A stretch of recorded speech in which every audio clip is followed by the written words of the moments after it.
Now, I spend a lot of time at my desk, either gaming, editing videos like this, or like a lot of people now, working from home. Now, sitting at a rickety old desk or the dining room table for hours at a time doesn't do anyone any favours. So I thought I'd take you through the setup that I've settled on in the hopes that it gives you some ideas of how you can make your life better. Welcome to my tech gear. Let's get into it.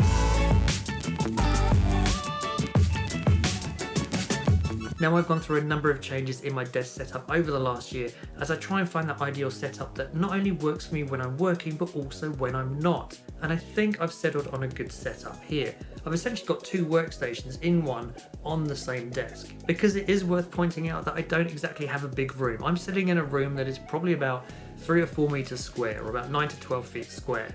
So you can imagine I really do need to make sure that I've got a desk that doesn't take up that much room. I will place links to all the products that I go through in this video in the description down below. So the first thing you need to get is a dedicated working space. Now, that doesn't mean you need to take up an entire room just for working, but you do need to have a place that is just dedicated for work. Now, you can get a static desk or a non-adjustable desk, but I think a height adjustable desk or a standing desk is the best thing to get, and there's several reasons for this. First up, even if you sit, you can set it to exactly the right height for your seating position, so you don't need to get a footrest. Secondly, it is height adjustable, so you can stand as well, which there's numerous health benefits for this, and that variety between sitting and standing is really, really useful. If there are multiple people in the house that also want to use the desk as well, then a height adjustable desk means you can have it set to the right height for every single person. For some desks, you can even program those into buttons to make it super easy to change between them. As with most things, size is important. So the size of your desk will depend upon how much stuff you need to put on it.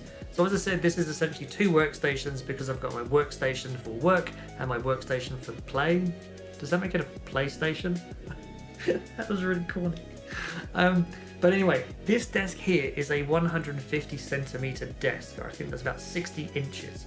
So that allows me to have my desktop over here, my 27-inch monitor here, and behind me I've got a laptop set up on a stand as well. So the desk is easily big enough for that. If you've only got one workstation or one PC, you could easily have a shorter workstation, so you have like a 120 centimeter or 48-inch desk, and that would easily cater for just a single workstation. Make sure you get a desk with dual motors. There's two reasons for that.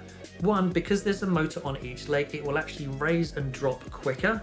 Second one is that the desk will be able to take more weight. Make sure you buy one with good warranty too. Most good manufacturers will have one with at least a 5-year warranty. Now, there are a lot of manufacturers out there for standing desks, but some of the brands that I think are worth looking at, if you want the best affordable desks, I would look at FlexiSpot. Their desks start at around $300 and give you a 5-year warranty. If you want to get a more premium standing desk, then you can look at ones from the likes of Fully and Uplift. Those typically start from around $600, but you do get a 15-year warranty with those. If you're in New Zealand like me, then I can thoroughly recommend this desk by Deskbird. This is a 150mm desk. I bought this last year. It's got dual motors in either leg, and it's got presets or programmable presets, so you can set the height of the desk to whatever you want. This one costs about 850 New Zealand dollars, not US. So standing is all well and good, but at some point you do need to sit down, and for that you do need a supportive chair.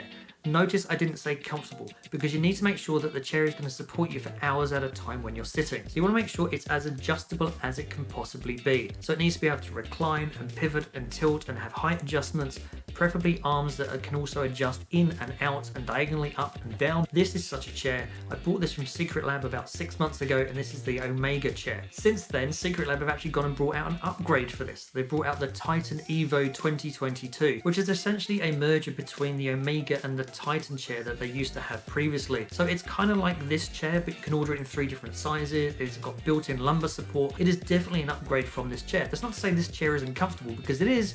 It's just the other chair has more features built into it, like the lumbar support that I mentioned. The upside of this though means that you can still buy the Omega chair, and it is actually cheaper. It's about $100 cheaper. So this chair is $399. If you want to get the newer up-to-date one, the Titan Evo 2022, prices for that one starts at $499. Either of them will come with a 5-year warranty as well, which is pretty good. Now let's get to the heart of any home office, the PC. Now what you need for yourself is going to depend entirely on your situation, but for me, I needed something that I could game on, that I could edit videos on. I wanted something that was more than a basic budget PC, but I also didn't want to be spending tens of thousands of dollars. So I've got an NZXT H500 case, which is a mid-sized case, so it's not too big and it easily fits on my desk, but it's still big enough for most components. Inside there, I've got a Ryzen 5600X CPU. I've got a deep cool GAMX cooler on the top because that means I could overclock it if I wanted to, which I haven't yet. I've got an MSI Ventus 2X 3060 Ti graphics card in there as well.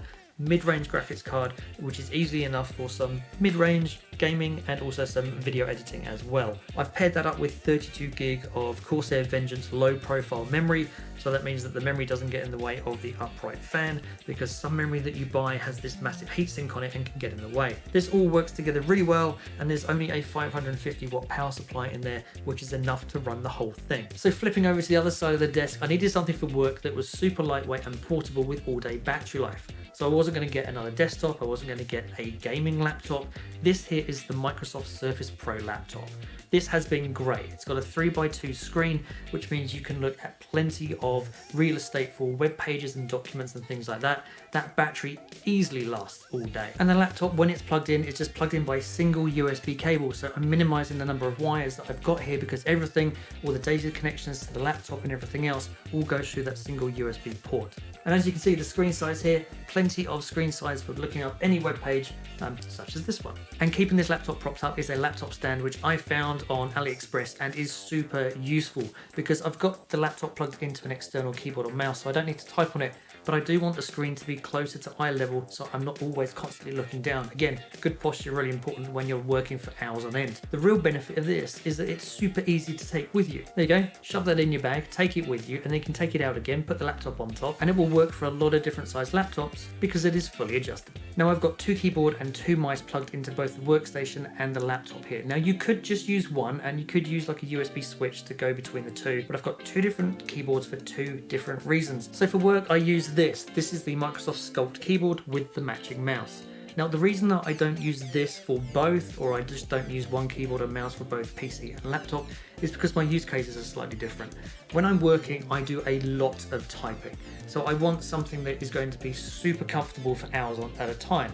Now I do get RSI in my wrists, so for this, my wrist can easily sit on here. It is a little bit of a split keyboard in the middle, but this is super comfortable for hours at a time. Thoroughly recommend it. Little chiclet keys, which actually are good because I know they can get a little bit of a bad rap, but I find this really comfortable to type on. On the other hand, the mouse does look pretty big. However, that's because it's trying to put your hand on an angle to make it easier and less straining on your wrist. Both of these can take a little while to get used to, but I thoroughly recommend trying them. I wouldn't use this for gaming though, because it's not a super fast Bluetooth connection. It's just standard Bluetooth, which is easily good enough for typing, just not fast enough for gaming. For my home PC, it's a different story though, because I do need a keyboard and mouse that is good for gaming, but also one that's good for editing as well. So I wanted something that actually wouldn't create more wires on my desk, and I wanted something that was good for gaming, and Logitech make great wireless gaming keyboards. So this is the Logitech G915 TKL, and it's got RGB, so it must be fast, right?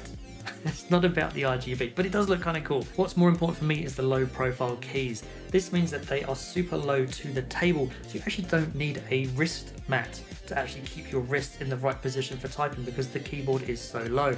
So that actually declutters your desk. The Lightspeed technology that Logitech have on their keyboards also means that this is gaming ready fast. This is millisecond response time, same as all their mice. It's a really great keyboard for gaming as well. The TKL, or the 10 keyless, means you don't have the number pad on the end as well, so that means that your mouse can be closer to the keyboard. Again, that makes it really good for gaming. I love this keyboard. It's really, really good.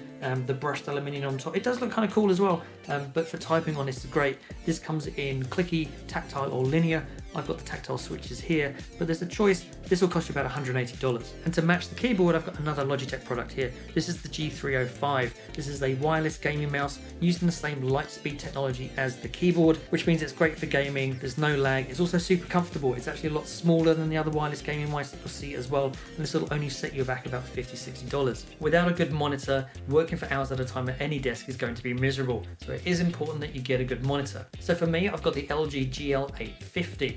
This is a 27-inch screen. It's a 1440p screen, which means you've got 1440 or 2K resolution, and it's also 144 Hz refresh rate. So for me, that actually covers several aspects. For gaming, I've got 144 Hz refresh rate for super fast gaming. Well, it's not super fast anymore because it goes way higher than that, but it's good gaming at any rate. And it's certainly more than a match for the graphics card that I've got in my PC. The 1440p or the 2K resolution in the monitor though is super important for the rest of all the things that I use this monitor for. So for work, it means that I can have two documents side by side on the screen, easily comparing them and looking at web pages on one side whilst I'm doing a document on the other. And for video editing, when I'm editing a video like this, I have got so much more real estate to play with on timelines and screens and everything else when I'm editing compared to the 1080p monitor that I had before. Now there are a few little accessories that really just add icing on top of the cake, so I thought I'd quickly go through those. First up is the webcam.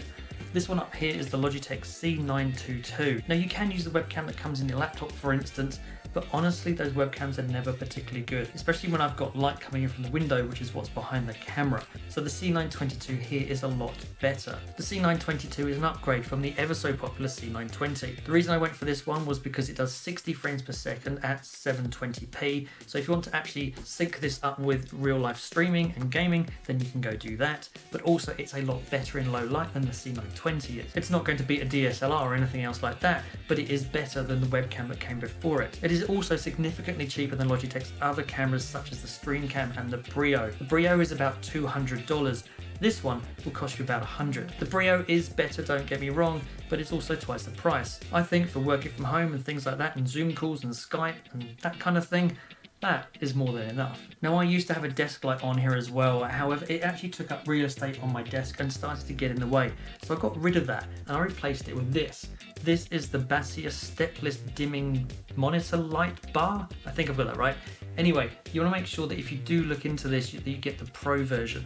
The reason is that the Pro version has stepless dimming, so it will dim from 0 to 100%, but it will also do the complete color range of between, I think it's about 3000 to 6500 Kelvin. So you'll get anything from candlelight all the way to brighter or whiter than sunlight. I've actually used this light for some B-roll shots for some of my videos as well, because I can just get the keyboard and the mouse out of the way, put my products down on the desk, and then have the light from that light bar shining down. So it is really super useful and versatile for more than just one thing. And another accessory which strictly isn't needed but it is super helpful is this. It's a USB speakerphone. So this is the Jabra Speak 510. Now this has been around for a few years and I've actually found it really useful. So you can use the mic and the speaker that say come with your laptops or that come with your webcams, but they're not very good at all. You could use a headset, I guess, but I find this super useful for being hands-free.